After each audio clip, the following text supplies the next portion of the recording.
Di tengah wabah virus corona yang menjangkiti lebih dari 100 orang, informasi palsu atau hoax masih terus bertebaran. Salah satunya adalah CNN Indonesia TV juga turut menjadi korban informasi tidak benar. Oleh sebab itu, kami mengklarifikasi sejumlah informasi palsu yang menggunakan materi tangkapan dari layar CNN Indonesia TV. Seperti yang Anda saksikan di layar kaca Anda, sebelah kiri adalah tampilan layar CNN yang memuat judul headline, Antisipasi Corona, seluruh BUMN DKI ditutup. CNN Indonesia TV mengklarifikasi bahwa informasi ini tidak benar atau palsu dan termasuk dalam kategori hoax. Tangkapan layar tersebut telah mengedit judul tulisan CNN Indonesia TV dan nama Anies yang tertera di bagian bawah yang kemudian digantikan dengan Erick Thohir selaku Menteri BUMN. Tak hanya itu, tampilan hoax ini juga menambahkan wajah Erick Thohir dan Wakil Menteri BUMN Kartika Wirjoatmojo.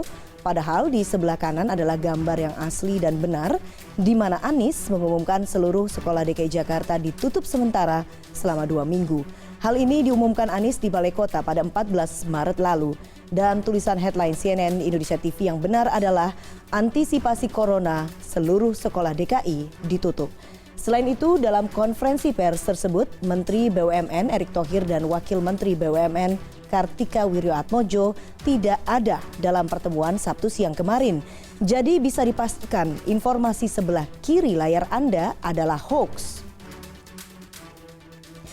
Kemudian informasi palsu atau tidak benar selanjutnya seperti yang tertera di layar kiri Anda di mana tangkapan layar CNN Indonesia TV yang menuliskan judul headline Antisipasi Corona, semua dealer mobil ditutup. Sekali lagi dapat kami pastikan informasi ini tidak benar, palsu dan tergolong hoax. Yang benar adalah seperti yang dapat Anda lihat di layar kanan Anda di mana judul headline yang benar adalah Antisipasi Corona, seluruh sekolah DKI ditutup. Jadi ini termasuk informasi hoax. Untuk itu kami senantiasa mengimbau dan mengingatkan kepada masyarakat agar lebih berhati-hati dan teliti memilah informasi yang beredar dan perlu melakukan pengecekan kebenaran sebuah informasi yang diterima.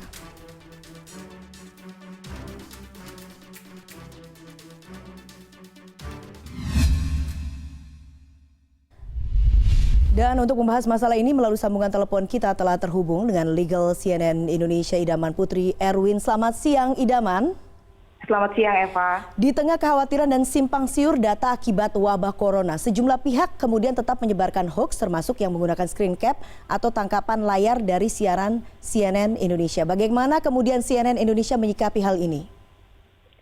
Baik Eva. Untuk menanggapi pemberitaan terkait adanya berita bohong yang sudah disalahgunakan oleh beberapa pihak yang tidak bertanggung jawab, dalam hal ini CNN Indonesia tentunya kita bersikap sangat tegas. Kebetulan di dalam divisi kita, kita sangat bertindak untuk pelanggaran konten-konten seperti ini, kita bisa berikan teguran ataupun kita kirimkan somasi. Nah, kemudian untuk pasal-pasal yang relevan yang bisa kita kenakan dalam terkait dengan pelanggaran ini ada beberapa sebenarnya Eva, yaitu adalah pasal 9 Undang-Undang Hak Cipta dititik beratkan kepada penggandaan tanpa izin dari pemegang hak cipta itu sendiri.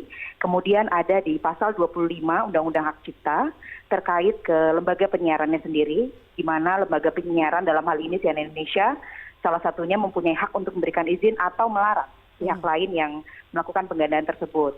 Kemudian ada pasal 27 ayat 3 Undang-Undang ITE, seperti yang kita ketahui bahwa di dalam pasal ini memuat penghinaan dan atau pencemaran nama baik. Kemudian ada pasal 45 Undang-Undang nomor 1 tahun 46.